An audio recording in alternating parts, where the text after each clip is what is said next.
There we go. Okay, so let's do it together now. So let me get the solutions. I will post the solutions. So I'm hoping to do that today. The full set of notes is, well, let me see. There we go. Okay, so again, here we have a right triangle, okay?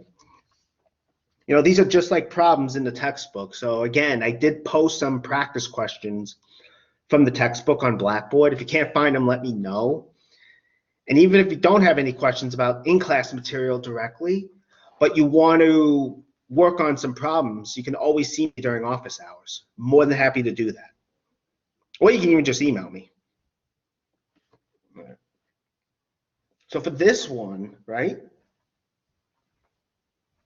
Okay, so what do? Well, we have A is 1 and C is 4. So I'm telling you here that A is 1 and C is 4, right? And we want to figure out B, sine, cosine, and tangent of theta.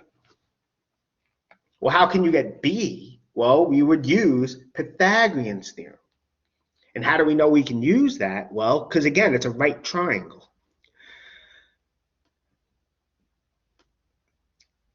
By Pythagorean's theorem, a squared plus b squared becomes c squared. A squared plus b squared, right, is c squared. Okay, so that's what we're doing here, right? Here, though, a is 1 and c is 4, so b is what we have to figure out. 1 squared plus b squared is 4 squared. Well, 1 squared is 1. 4 squared is 16. So b squared is what we have to figure out. 1 plus b squared equals 16, as you can see. Then we want to solve for b, right? You know, we have to solve for it. So let's get the 1 out of there. We subtract 1 from both sides. We get b squared then is 15. Well, if b squared is 15, what does b have to be? B has to be the square root of 15, whatever that is. Okay? All right. Now, once we know b, once we know all 3 sides, and we do, we can get the trig functions easily. For instance, sine of theta, we know is opposite divided by hypotenuse. Opposite divided by hypotenuse. Sine of theta is opposite b divided by hypotenuse c. So b over c. Sine of theta is b over c. B is radical 15. We just got that. C is 4. That's given. So we have sine of theta.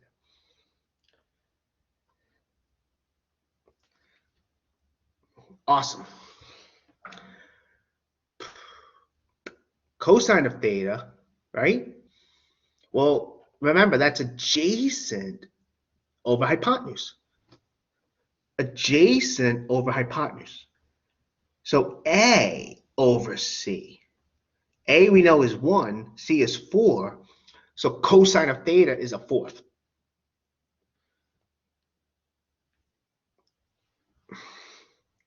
That's cosine of theta. Tangent of theta is opposite over adjacent. Opposite over adjacent. B over A. So it's radical 15 over 1. Almost said over 4. It's over 1. Note that sine and cosine have to be between 0 and 1. Tangent's the only one of the 3 here that can be greater than 1. All right. Okay, so for part B, it's the same idea. It's just that now we're given A is 2 and B is 3. So we're given A and B now. We have to figure out what C is.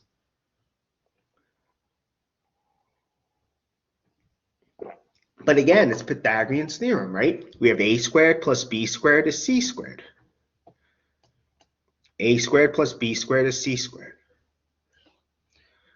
So A is 2, right? That's given. B is 3. So we plug it in. 2 squared plus 3 squared is c squared.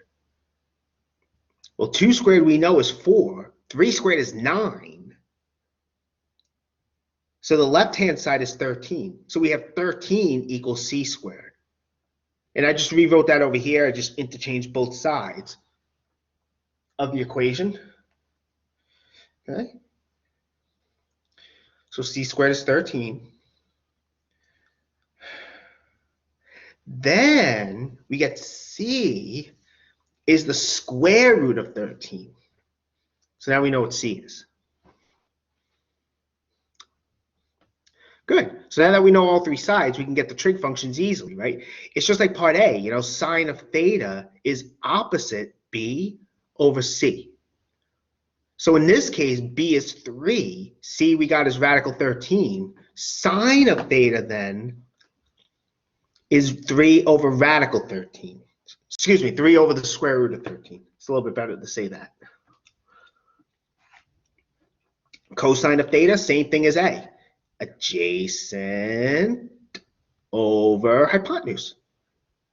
Adjacent over hypotenuse. A over C. A over C. Cosine of theta. So in this case, A is 2. C we got also. So we get 2 over radical 13. Okay.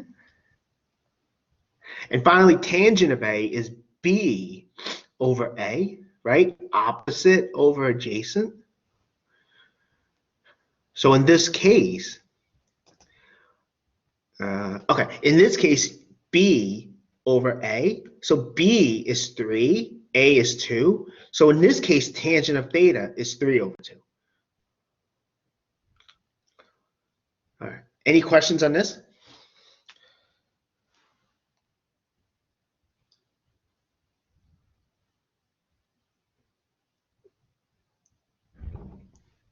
Okay.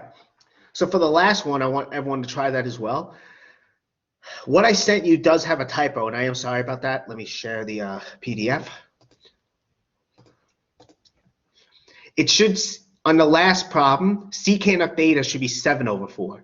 I think in the notes I sent you, it's 5 over 3. 7 over 4 is what it should be. Okay, so that's what we have. So I want everyone to work on this one. Okay. You know, work on that for about 5 minutes. You're given secant of theta. You have to figure out all the other trig functions, okay? All right, so let me stop the recording. We'll wait about 5 minutes.